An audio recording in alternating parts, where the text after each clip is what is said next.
G'day everyone, I'm Ebony Bennett, Deputy Director at the Australia Institute, and welcome to the very first episode of our Nordic Talks series of webinars. I'd like to begin by acknowledging where I live and work is Ngunnawal country and pay my respects to elders past and present. Sovereignty was never ceded, and this always was and always will be Aboriginal land. Just a few tips before we begin to help things run smoothly today. There will be a Q&A session towards the end of this session, and you should be able to see a Q&A box in Zoom where you can type questions for our panelists, and you should also be able to upvote questions and make comments in the comments section. A reminder to please keep things civil and on topic in the chat, or you will be removed. And lastly, a reminder that this discussion is being recorded and it will be posted up on the Australia Institute's YouTube channel, that's australiainstitute.tv, later today. And there is also a chance that it will become a Nordic Talks podcast. I'll explain what that is in just a little second. So this is the first in our special Nordic Talks series. It's a 5-episode series presented by the Australia Institute's Nordic Policy Centre and supported by the Nordic Council of Ministers. And I encourage you all to listen to their podcast, Nordic Talks. You can find that wherever you normally listen to podcasts. Each episode will tackle a pressing policy issue shared by Australian and Nordic nations and explore Nordic policies and the exciting possibilities that they provide to overcome some of Australia's seemingly intractable problems. Before introducing our guests, we are going to play a short video from Nordic Talks. If I can make sure I get this right. Here we go.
Thank you very much. So today's webinar and the issue that we're focusing on today is A+ or F-, educational equity in Finland and Australia.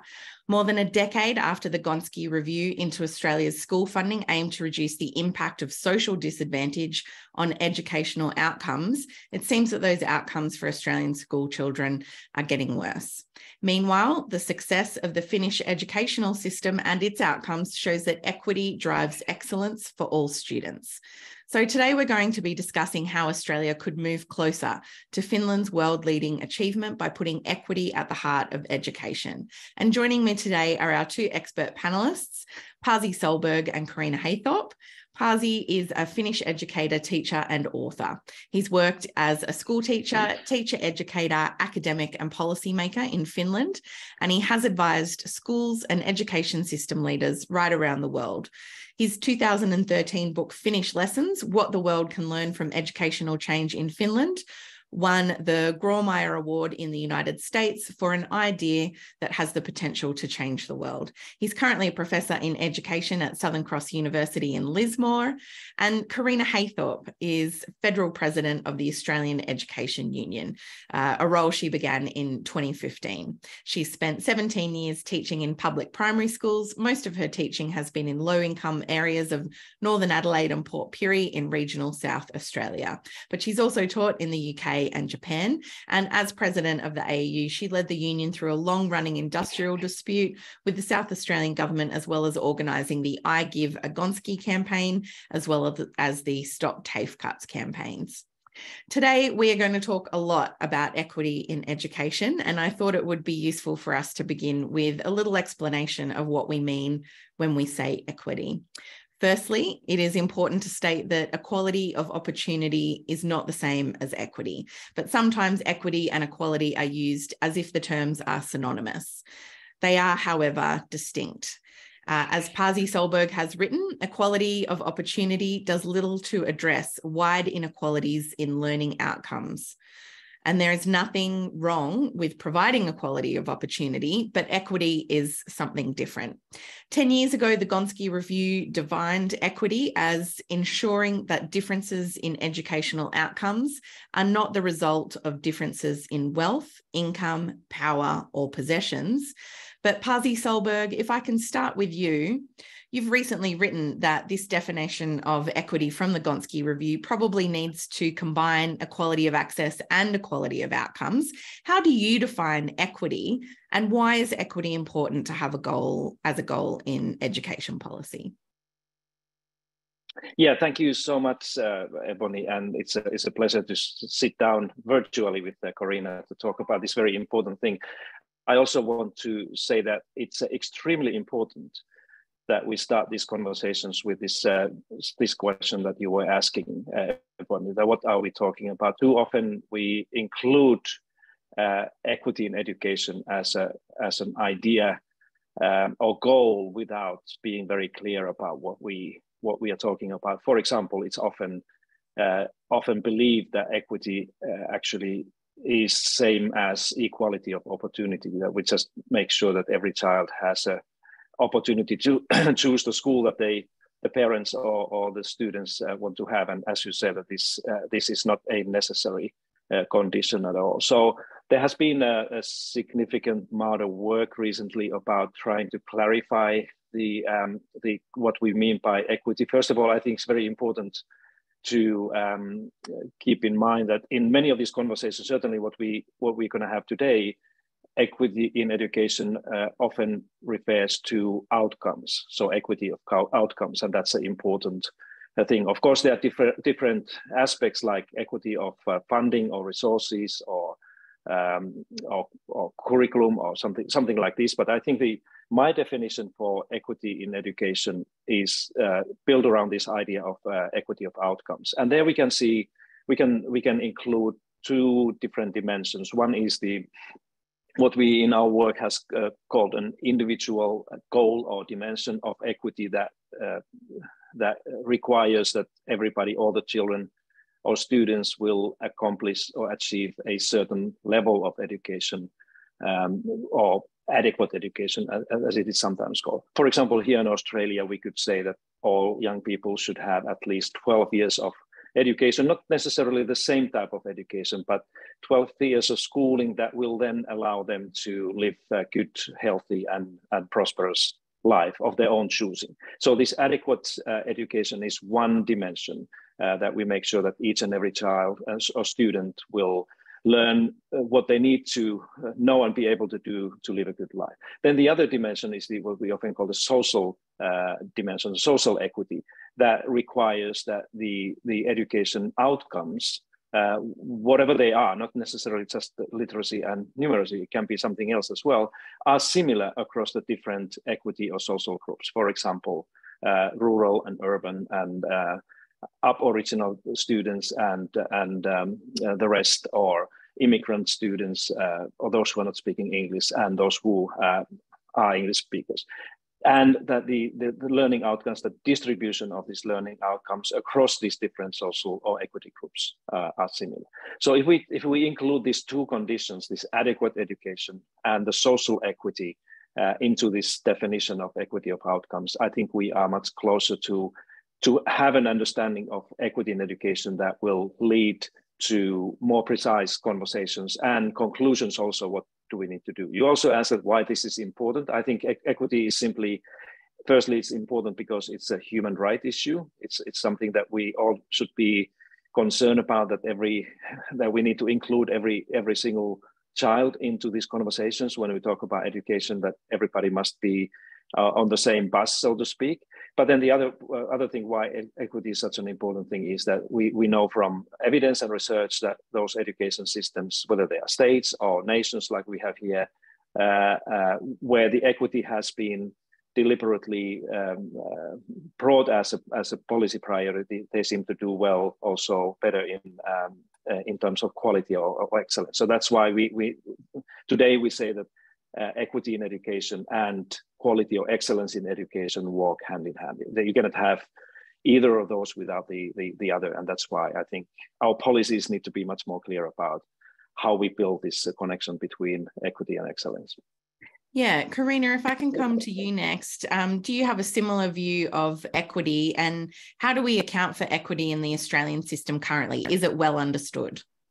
Yes, look, thanks, Ebony. And firstly, can I just acknowledge that I'm joining today from Bunurong country here, land of the Kulin Nations, and pay my respects to the elders, past and present, because always was and always will be their land. And certainly the issue of equity is something that we've just spent the last 2 days talking about with our Yalaki Ilanj Committee, which is the Committee of Leadership of Aboriginal and Torres Strait Islander people for our union, and the impact of disadvantage and compound disadvantage that is the lived experience of so many of our students and members. So in terms, I'm very interested in Pazi's comments around equity, and the fact that I would agree with is that we do not have a clear definition of equity here in Australia. We welcomed the findings of the Gonski review, and certainly the comments around equity and the need for a greater investment in particular cohorts to ensure that they had equity of access, equity of opportunity, equity of resourcing. But it's the lived experience of our members, unfortunately, that's been a major policy failing here in Australia. It's been a major fiscal failing, and indeed if you look to the OECD, they're very clear in terms of the fact that when you have funding that is equitably distributed across the system, across sectors, that is, there's a direct correlation there to the high achievement in terms of educational outcomes. So from our perspective, it's interwoven with funding and resourcing. We cannot separate the two issues, and the lived experience of our members, of course, is that we cater for all students regardless of their background, of their specific needs, and it is the public system that in fact does the heavy lifting and has the greatest cohort of students who come from disadvantaged backgrounds, and particularly those cohorts of students that were referenced in the original Gonski review when that was handed down almost over a decade ago now. But the reality is, of course, that the resources have been denied for those students, and that has a deep impact on equity in Australia. Yeah, Karina, I wonder if I might just keep with Gonski for a little while, because that is obviously kind of the biggest thing of recent years that has happened in education. The whole idea around the Gonski review was to introduce needs-based sector-blind funding, and it really was to address that a gap of equity in outcomes that Pazi has been talking about between disadvantaged students and their more privileged peers.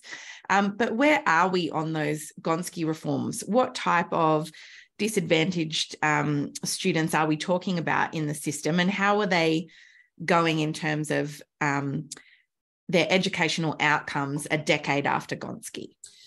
So there's a very long story here. I'll try and address this briefly. But in fact, there was a promise to the children of Australia that our schools would be resourced properly. We have a schooling resource standard, which is the benchmark for funding. And as part of that standard, we have loadings that recognise the disadvantage and indeed the compound disadvantage of a number of cohorts of students that we work with. In 2017, under the then Liberal government, changes were made to the Australian Education Act, which effectively jettisoned the original recommendations of the Gonski Review. An arbitrary cap of 20% was put in place on the Commonwealth's contribution of that SRS, and then agreements were struck with states and territories which effectively slowed down the path to 100% of that SRS for public schools across the nation.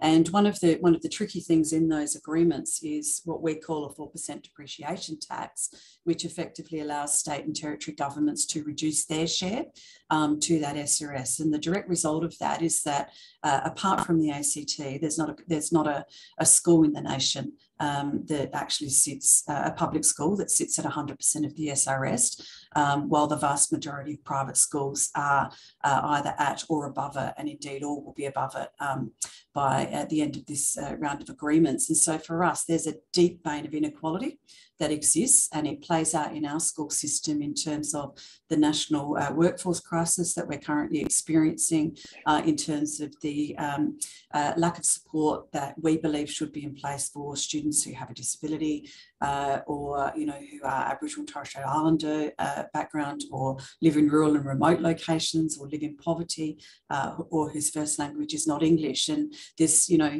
really impacts on what schools can do to support those students. And a big shout out to all of our members, the fantastic teachers and principals and support staff across the nation, because they are working in incredibly difficult circumstances at the moment, ensuring that they deliver a high quality public education, but they do not have the resources to do that properly.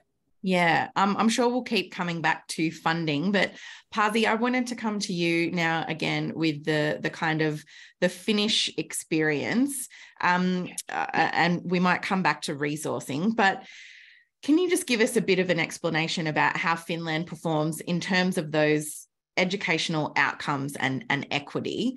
And I wonder if you can talk to us about what it is that we lose if education doesn't have equity in outcomes. Yeah, it's another good question, Ebony. And since this is a Nordic Talks, I would probably begin by saying that it is not just Finland, it's all the Nordic countries have very similar policies when it comes to social policies or public policies in general, and education. There are some differences in how education is, what does it look like in practice, but the main idea is the same, that the equity is one of the key values behind the education thing. Your question about Finland is interesting because the answer actually should have or must have two parts. One is that in the early on, in the beginning of the time when we have had internationally comparable data about how education systems perform, meaning 10, 20 years ago, Finland, as most people know, has been one of the high-performing education systems when it comes to excellent quality of learning outcomes and also the equity of education outcomes. And that's why Finland has often kept as a model for others, including here in Australia. What has happened during the last 10 years is decline of education performance, both in quality and equity. Interestingly, that it's not just the PISA results that people often refer to in the Finland's case, but it also the equity has been declining. And there are many people, including myself, who is likely to argue that the declining learning outcomes among our students in the OECD's PISA study is probably mostly driven by declining equity in the system.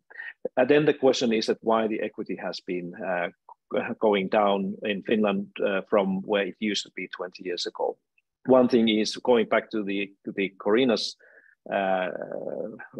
talk about funding, is that we have had, as a consequence of the 2008 global financing crisis, we had a really serious negative impact on our national economy, and but particularly public sector funding that always treat the public systems in a delay. So this was something that happened in the middle of the last decade, when the funding for schools began to decline, and especially funding that was meant to help those schools and those students who have particular special educational needs. In other words, the school system today in Finland is suffering from underfunding in terms of providing all the necessary support and help to those students who need help. Finland also has an growing number of non-Finnish picking students in the system that would require these additional resources. So one thing that Finnish educators are quite on the same opinion is that because of the system has not been funded properly as it has been before, we can see this declining equity in the system, and because the equity is getting weaker, that is also having a negative impact on the quality or the learning outcome thing. So this is a kind of a logic in many ways in the system, and your question about why equity plays an important role in education policy and should play even more important roles now in a post-pandemic era is exactly this, that there will be no excellence in education without stronger equity. And all the world-class education systems that Australia quite correctly desires to be have followed exactly the same thinking, that there has to be both equity and excellence at the same time. In Finland, the policymakers and educators are quite clear about the situation, so it's not something that we wouldn't know there. The thing is that how the government policies and public sector funding would be responding to this situation that has been quite dire actually in Finland during the last 5 years, and so it remains to be seen how this funding system will change. It's a little bit similar to the debate that we have here in Australia, that the system would require more money and resources to be able to turn back to the stronger track. Pasi, if I can stay with you, I'm just also keen to understand some of the features of Finland's approach from when it wasn't on the decline due to funding issues. What are some of the ways that Finland has put equity at the heart of its education system? Yeah, first, probably the most important thing is that it's an entirely public system. So unlike here in Australia, where we have a number of different systems and they're differently funded, Finland, like all the Nordic countries, basically has just one public system that is much easier to manage and handle. So that's one thing. And then within this public system space, the Finnish system has been, like all the other Nordic systems, are very much focusing on individual students rather than almost like an impersonal way of looking at education, which means that special needs education, for example, Finland has been probably the strongest single element of this equitable system that has been able to prevent failure in the school and continues to do so. But as I said earlier, because of the lack of resources and funding, it's harder and harder for the schools to do that. And then, of course, teachers are important part of the equitable system. It's very difficult to have equity in education without having teachers who are able to keep schools going and focus on those individual needs. So I would probably add in the Finnish case as well that we have a very highly educated teaching force and teachers who are widely trusted by parents and everybody else. And that means that they're able to do what they think it has to be done to make sure that each and every child would be successful in the school. But there, this whole story about why systems have equity or why education systems lack equity is much more complicated than just looking at education. So in the Finnish case, for example, we also need to look at other public policies like health and social policies and child policies and youth policies, just like here in Australia. I think believing that we can build equitable education system just through education is going to be difficult road ahead. We need to make sure that these other public policies are working with the education sector for each and every child in the system. Thank you, Karina. If I can come back to you and the Australian context, I feel like there's a lot of families across Australia that very well understood the importance of education during the pandemic when a lot of people were kind of forced to be at home. And schools really are the heart of a lot of communities. And I want to pick up what it is that we lose if students who are coming from disadvantaged backgrounds or have special needs in some way, if they're not realizing that potential in the education system, that seems to me, to have very long-term consequences for Australia as a whole, not just for those lost opportunities for those students individually. Is that the case? Yeah, look, that's a very big question. Absolutely. Look, I've talked about this sometimes with our members about the fact that, as teachers, we actually hold the future of humanity in our hands, because the work that we do in public schools across the nation actually creates, a just democratic society. We teach our children how to be part of a community, how to stand up for their rights. A significant part of that is respect for each other and respect for the people who live in our community who come from diverse backgrounds. And it saddens me that in Australia, we have a funding system that has such deep inequality that those children who need the greatest respect from our governments and our bureaucracies, children that you've mentioned and that we've talked about already, are denied the support that they need to be successful at school. Even though when we survey our members, we know that principals in schools,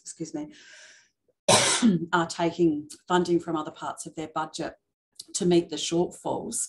I think just imagine if we could deliver the promise that was made to the Australian community around Gonski funding, and indeed was a commitment of the ALP going into the last election to ensure that every school was funded at 100% of the schooling resource standard. Just imagine how life-changing that would be, not only for our kids, but also for Australia as a community more broadly. We're going to go very shortly to questions from the audience. But Karina, if I can stay with you, I'm wondering what lessons do you think Australia can learn from the Finnish example when it comes to putting equity more at the heart of our education system? And I guess I'm not thinking just of resources, but I guess differences in the approach to education. Look, I think we can learn a lot from Finland, and I've had lots of conversations with my colleague Pasi about this over the years. We are part of a system, and having strong system support is critically important for our members with their work. And I think that, one of the things that we can learn from Finland is the investment in the workforce. Also the investment in making sure that initial teacher education is a huge priority, and that teaching is respected and seen as a genuine career option for young people, and also for I guess midlife career changes as well. And currently we're having a discussion in Australia around the workforce crisis that we know is impacting on our schools across the country. And Minister Jason Clare has been leading a process nationally around the development of a workforce action plan. And as part of that plan, there is indeed a move to prioritise initial teacher education, and also to deal with some of the workload issues and other workforce issues that we are facing. And I think there is much to be learned from Finland. But I would just say, Ebony, you cannot separate the issue of funding. And PISA data shows that we are, amongst the worst nations as part of, the 77 sort of PISA countries in terms of investment for equity, not only in teacher resources, but also in material resources. And we invest significantly lower than countries such as Finland, Norway and Sweden. So I think there's much to be learnt there. Yeah, absolutely. Pasi, I know you've written about different ways that we can put equity at the heart of education. I do wonder if you could just talk me through some of those ideas that you've been putting out into the public space about ways to achieve equity in education. What are some of those ideas that you've talked about? Yeah, can I just say one thing? I think a fair question would also be that what Finland can learn from Australia before I was going to get to that. Yeah, definitely. Yeah, because I think it's good to continue from what Corina was saying. I think it's very important for everybody who is following this webinar conversation to understand that we can always learn from one another. And I'm definitely one of those who is always looking for these opportunities that all the education systems, wherever they are, they can also both learn from others, and then also say what they do. I've been here now in this country for 4 years, and I guess I've seen enough to be able to say something about how things are here. And I often tell my colleagues and friends back home in Nordic countries that when they ask about my views about the Australian education system, that I think that we have the best education in the world here, but it's not for everyone. And that's our challenge, that the most interesting and innovative schools that we have I've seen anywhere are actually here in Australia, everywhere. And they are public schools, and they are rural and remote schools and independent schools and Catholic schools, all kinds of places where people do amazing things. And that's something that certainly my colleagues in Finland are interested in seeing, that how do you kind of build a future looking, interesting, inspiring place for young people to learn, where they can really cultivate and discover their own strengths and futures. So that's certainly one thing that Australia has a lot to offer for others. But also, the fact that we have a very segregated education system in general here. Social segregation means that we have public schools, for example, are catering 85% of our most disadvantaged students and 85% of our Indigenous kids as well. And those are the places where a lot of lessons can be taken from other places like Finland. That is just basically learning how to run a school with such a wide diversity of students. So those are the things, some of those things that Finland certainly can and has been learning already from what's happening here. And everybody should keep in mind that what you read in media or hear people saying about the horrible situation in our education here in Australia is not necessarily the full story, that there are a lot of strengths and positive things that we need to build on as well. Can I, Bonnie, also respond to your question about this equity? What should be or could be done, because I think it's a very important question also for this conversation, that what the schools or communities or leaders can do with the equity. I think it all starts with this, how we started this webinar here, that the first thing is really to make sure that we talk about same things, because if we're talking about different things when it comes to equity in education, not much will happen. And it's the same thing here as a nation. And now when the government is designing this new national school reform agreement, if in that agreement we do not have a commonly shared understanding of what equity in education means, we're going to have another period of time when not much will happen when it comes to equity. So that's why at the school level or individual level, it's a very important thing to do. Second thing I think is equally important is that every teacher and principal, every school realizes that that you cannot fix these inequalities in Australian education system or society alone. You need to understand that it takes a kind of a wider approach, other public sector policies, particularly health and social issues to work with, and then kind of figure out what is the role of the school. At the school level, I think probably the best thing that individual school or teacher can do is to first of all try to adapt as much as possible what we call the whole child approach to education, so that when we are looking at children in our schools, that it's not just literacy and numeracy that we are concerned about, that it's a whole child, including well-being and health and many other things that are important things when we are looking at what the outcomes of the schooling would be. And then try to build wherever you can a kind of an more individual approach to educating students. An individual approach here doesn't necessarily mean that everybody has to have an individual plan or program. But it means that we more and more understand these individual needs that young people have when they come to school. And as we all know that some children have much more severe and complicated needs when it comes to being successful or learning in school than the others. And that's why when Corina was talking about the importance of teachers and teacher education, is such an important thing that we have teachers in our schools who are able to understand these individual needs and understand why they play such an important role when we are seeking more equitable education here in Australia. And Corina, finally, I'm going to ask you both, but I'll start with you. Given that we are here talking about equity in education, what's one thing that viewers today, and we've got about 350 people on the line with us today, what's one thing that you think we could all take from today and start doing to support equity in education? Well, join us in the campaign. We've got an election commitment that's not yet been met by the ALP, in that they will deliver a pathway to 100% for all students, for all public schools in particular. We're yet to see what that's going to look like, and so any conversations, text messages, emails that people can send and talk to their local members about how important this is. And certainly, sending letters to the PM would be very helpful as well.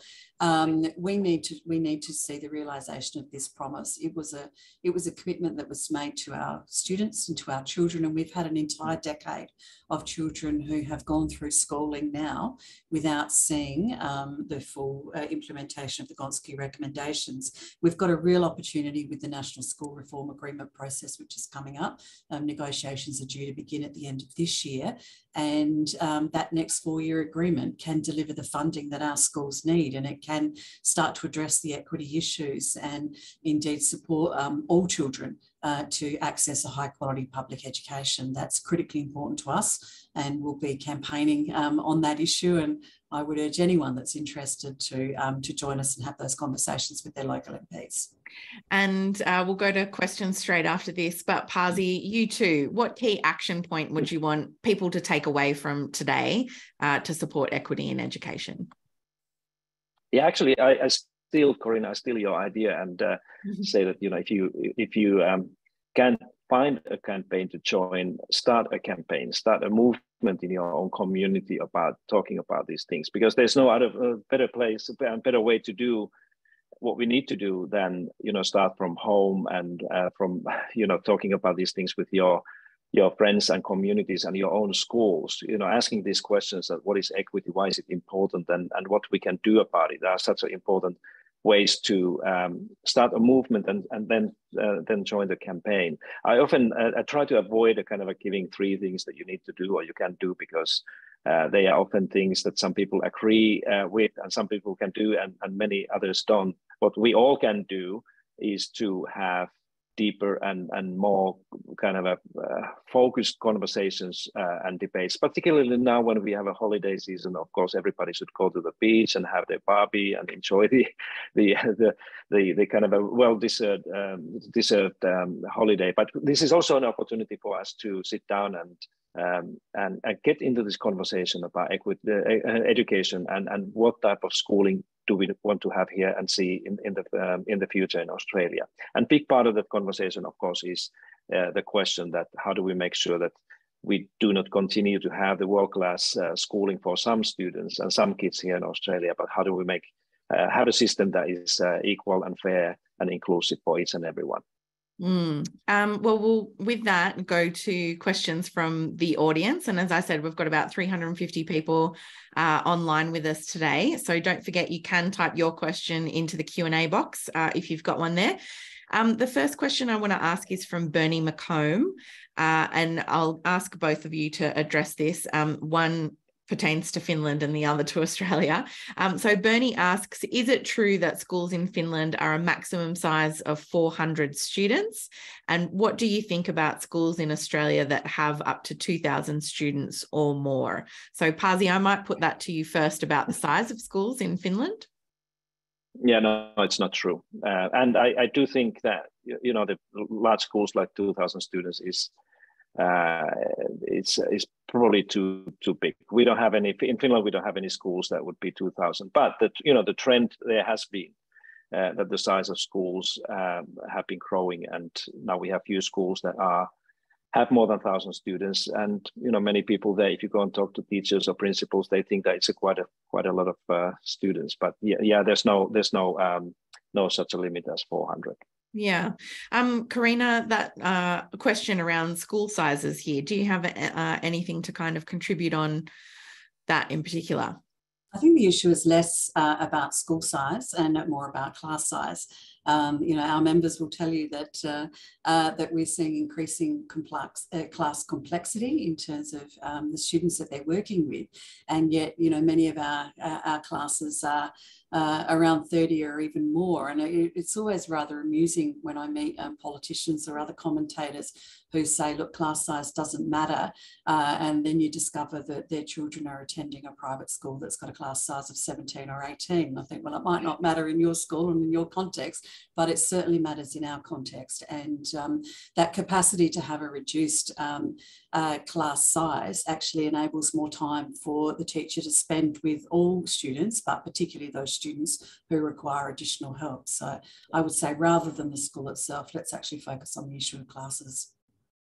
Yeah, okay. The next question that I've got is around funding. It's from Pamela Collette, and she says, how can there be equity when private schools receive more funds than public schools? Karina, I wonder if you might tackle that one first. Yeah, absolutely. I mean, she's absolutely right. And that's why I guess we've been campaigning now for a very long time in terms of addressing inequality. Since 2017, this really escalated, particularly when Scott Morrison was Prime Minister. We've seen over $10 billion worth of special deals that were just passed on to the private sector. A $1.9 billion capital works fund at the same time as the public school capital works fund was dismantled by the Commonwealth government. And, it's just, I think it is really just the greatest shame of our nation that we have this disparity in terms of funding. From our campaigning perspective, I don't represent members in private schools, I represent members in public schools, and we very much focus on the importance of ensuring that all of our schools reach 100% of the of that SRS. But it's particularly galling when you know that that we have two other sectors which are funded over and above the SRS, while our students are denied that resourcing. Yeah, Pasi, you've said that Finland in particular is an entirely public system. What are your observations there on the equity when private schools are receiving greater resourcing than public schools? You mean here in Australia, yes? Yeah, in the Australian. Yeah, well, yeah. No, Karina said it. I think well that I agree. I think it's particularly difficult to accept for somebody like myself who came from the Nordic space here 4 years ago to see that we continue to have almost all the public schools underfunded at the same time when government taxpayers' money is going to school, non-government schools that don't actually need that. And that's, if we were an extremely wealthy country and all the public schools had what they need, that this would be another conversation. But as long as we continue to have public schools underfunded, I think it's also a moral question or ethical issue that why do we allow something like this? And for me, as a Nordic person, it's very difficult to understand why this can be continue to be the situation like this. I've got a question next here from Lee Bartlett, and I might put it to you first, Pasi, because I think it responds to something that you mentioned. Lee says, we have 3 of the most vulnerable areas in Victoria in the region that they're from. The equity needs to be considered across the ecosystem that supports the child, not only within school, but especially for families who are not connecting with schools. And Lee's question is there examples of how school-family partnerships work in Finland, or that whole child, I guess, response that you were talking about earlier, Pasi? Yeah, it's an extremely important thing. And I'm actually doing a little bit of research and development work in my Victorian colleagues now in trying to trying to build this health and education closer partnership in that. My answer to this great question would be that I think in the Finnish case and in the Nordic countries in general, these issues are much more carefully taken care by these other public policies that I've been referring before. That we try to kind of make sure that education would not just be a kind of an isolated island or silo in the society, but the other policies would support all the children. We have separate youth and child policies as well that will help these communities. So when the parents and the community in general comes into this play, that they're able to do that within the framework of network public policies in the Finnish system. It's not a perfect way to do, but I think that it helps people to understand that often the support that individual students and children need in order to be successful in the school are the things that schools are not necessarily able to provide. For example, health and well-being issues. And increasingly now after the pandemic, I think that the well-being and health are critically important things. And that's why it's so important that at the level of the community, also these other sectors like health are integrated into the education. That makes also it easier for the people in the community and community in general to be part of the work of the schools. Yeah, Karina, it's a really good point that schools alone aren't going to solve inequity problems, but do you have any observations there? I'm thinking in the Australian context, I was listening recently to a podcast on the ABC about Victoria, for example, placing a lawyer to help families out with legal concerns, or things like placing counsellors and other kind of wraparound services near a school community. How much is that a feature of Australia's education system at the moment? And yeah, if you could just talk about, I guess, how the community fits into solving that equity problem. Yeah, it's another good question. I think the comment schools alone not solving equity issues is really important, because actually we're not alone. We're part of a system, and it's the department's responsibility, or the bureaucrats, bureaucracy's responsibility to provide the resources that we need. One of the benefits of the first 4 years of Gonski funding rolling out into our schools was that many schools were able to use that resource to put in place occupational therapists or speech therapy or mental health provision, and supporting our students across the board was just so critically important, not just in terms of literacy and numeracy intervention, but sort of for the other things that can impact on a student's learning and indeed their lives. And the community is such an important part of this, of course, because education is about a partnership between schools and between families and caregivers and the community, and having that close connection. I'm a primary school teacher, so from my personal experience, having that strong connection with parents as part of their students' education is critically important. And I think there are mechanisms that can be put in place if we have the resourcing, around this whole notion of, I guess, birth to 12 provision, around having, Pasi mentioned the importance of having conversations with the health sector and other sectors to address some of the health and social services that our children need as well. But that requires the will of governments, it requires the will of systems to deliver the resources, and we see that very much as a joint Commonwealth and state and territory responsibility. The next question that I've got is probably for you, Pasi. It's from Meredith Doig, and they ask, how does the relative homogeneity of Finland contribute to equitable education outcomes? Or I guess, how much does it? I think you're referring there is more students without a Finnish-speaking background entering the educational system. Can you just have a response to that question, please? Yeah, it's a great and important question as well. That 20 years ago, I think it was quite fair to say that Finland was a homogeneous country in many respects, but that's not the case, the situation any longer, particularly the larger urban cities and towns are quite diverse. So we are having the same types of challenges and also the richness that comes through the cultural diversity that many other countries have now. I think equally important is the socio-economic diversity that is there, that we have. Finland and all the Nordic countries have been known for a long time about because of their very low child poverty rates. And the income inequalities as well, that has been very, very different compared to Australia, for example, or many other countries. But these things are changing as well. That we are seeing more kind of an income inequality, which means that the distribution of wealth is not as even and fair as it used to be.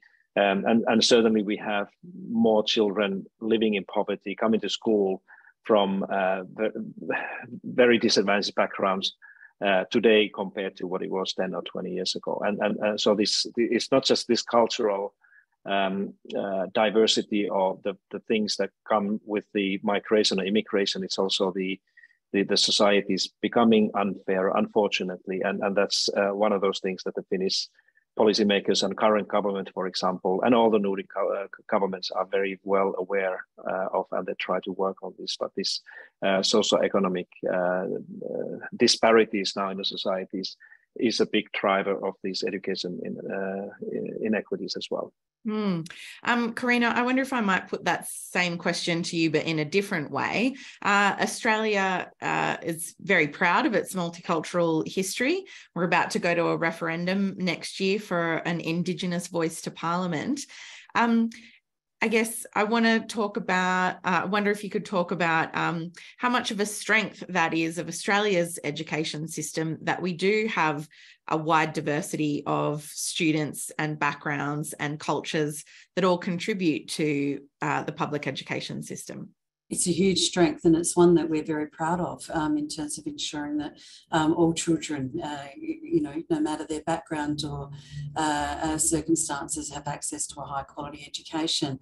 And as I said previously, it is through public education that we actually get to develop our nation and, make sure that our children understand their roles as citizens, not only of Australia, but also globally, and that they are able to respect diversity and understand what it's like to live in such a diverse community that we have here. But it does add a layer of complexity that our members are dealing with. We've got a number of students from a refugee or asylum seeking background who need extra support, particularly with English, and also might have particular wellbeing needs depending on the circumstances that they've been through. Many of our students experience compound disadvantage. They will go across the loadings in terms of where they live or if they have a disability and so on. So that adds to the complexity of our classes, and it's why we campaign so hard for the resources to be delivered, because it's through the additional teachers and personnel and support programs in schools that we can make sure that all of those children are well supported for their education, and that is life-changing, not only for their experience at school, but also for their outcomes as members of our community after school. It's life-changing in terms of the justice system, and it's also life-changing in terms of health and well-being. And just a reflection on these last couple of years of COVID, that actually has had a deep impact for students and their well-being. And we know that many of our members are dealing with that firsthand in terms of supporting students who have been seriously unwell and socially isolated throughout that time. So it's a wonderful part of the public education system, but it also has an impact and has a great responsibility for us all. Yeah, Karina, I wonder if I might just ask you, following up from that, and I'm not sure if this is necessarily in your wheelhouse, so feel free to move on to the next question if it's not. But it strikes me that a difference between Finland and Australia, not just in terms of some of the aspects that we've been looking at, but Australia is a massive country. I'm imagining that remote learning is a bigger part of the Australian education system than it might be for many other countries. During the pandemic, when people were doing a lot of learning online, Was that useful actually for the Australian education system to have a little section of it that was used to kind of, I guess, doing things online or via radio? And how much does remoteness and those schools who experience remoteness have to teach the rest of the education system after the pandemic? I think that's a bit of a yes and no question, actually. I've got personal experience with outback education in South Australia, delivered through Port Augusta, meeting with members there. So, we are a geographically remote country, there's no doubt about it. And as you say, there has been, via radio or online delivery. What the pandemic has taught us is that there is no replacement for the teacher. There is no replacement for face-to-face learning. And I think, it's probably finally put to bed this notion that teachers can be replaced by computers and we can all move to a digital world. Certainly, there is, I think, genuine opportunity to to engage in sort of an online learning, but it should never be used as replacement for the teacher. And the experience of our members is that as students have returned to face-to-face teaching environments, the social interactions, the capacity to collaborate together in small groups just cannot be underestimated how important that is to their education. And I guess from my personal experience of having a daughter who tried to do 2 years of university in front of a computer has been that, that's been incredibly frustrating. And in fact, she's taken time off because she's not, in fact, met anyone else in her course. So I don't think it's ever going to replace teaching. And I might be waffling a bit there, so I'll stop now. No worries. I was also going to move on to the next question, which was about from Sabina Padalwaran, who said that Sabina is a recent high school graduate. And the question is, does the selective school system in New South Wales and Victoria play into the inequality that we see in the education system? And would it be more equitable if we went without them? Karina, I might put that one to you first. I thought you were going to put that one to me. Look, I think it would be inappropriate for me to make reflections on that. I mean, my role as federal president is to deal with national issues, so I don't normally deal with the state-based issues, and that's a very direct question about, education delivery in New South Wales and in Victoria. So I'll pass on that one. Thanks, Ebony. No worries. Pasi, are selective schools a feature of the Finnish education system? Yes, there's a selection, but only in the high school, senior high school. So all the way until year 9, the schools are what we call comprehensive schools, and the assumption is that all the students will go to their neighborhood school, and that there's no selection. But the high school, the senior secondary education is based on students' own choice. Excellent. We've probably got time for one more question, and there's a whole bunch of questions in here around funding and resourcing. So we can't address all of them. But Pasi, I wonder if I can put to you first in terms of those resourcing issues that you were talking about before. What is it that Australia needs to do in the near future to put equity at the heart of education when it comes to resourcing schools?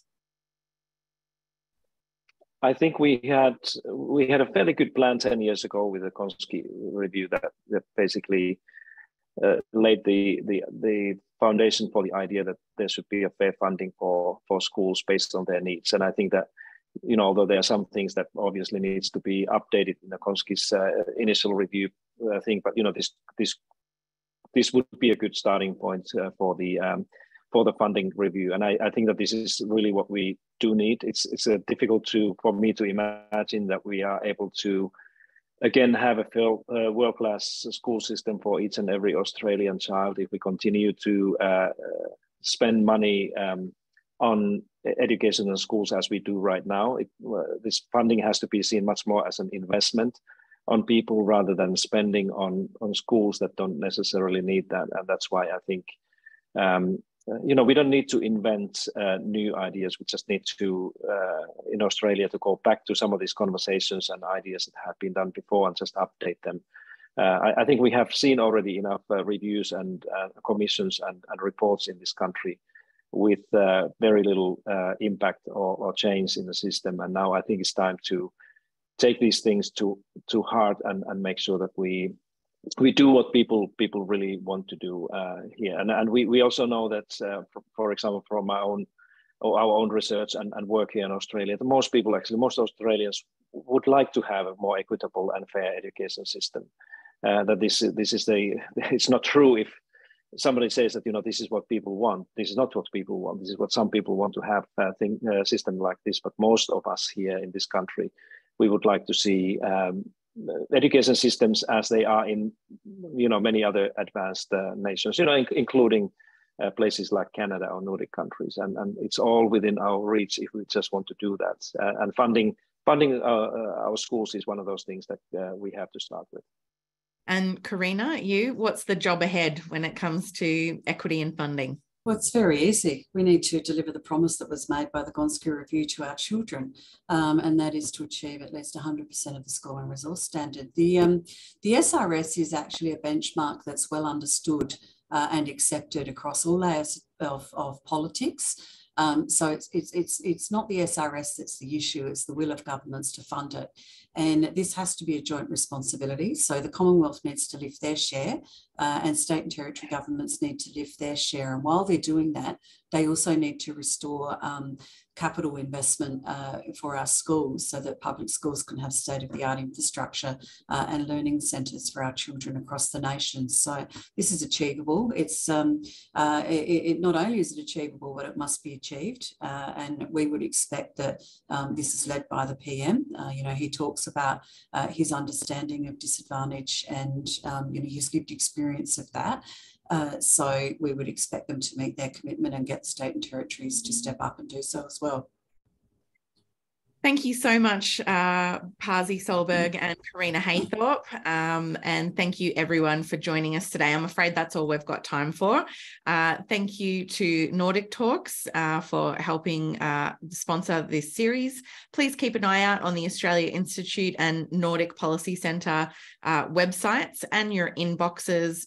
In the new year, we'll be announcing the new episodes in this series.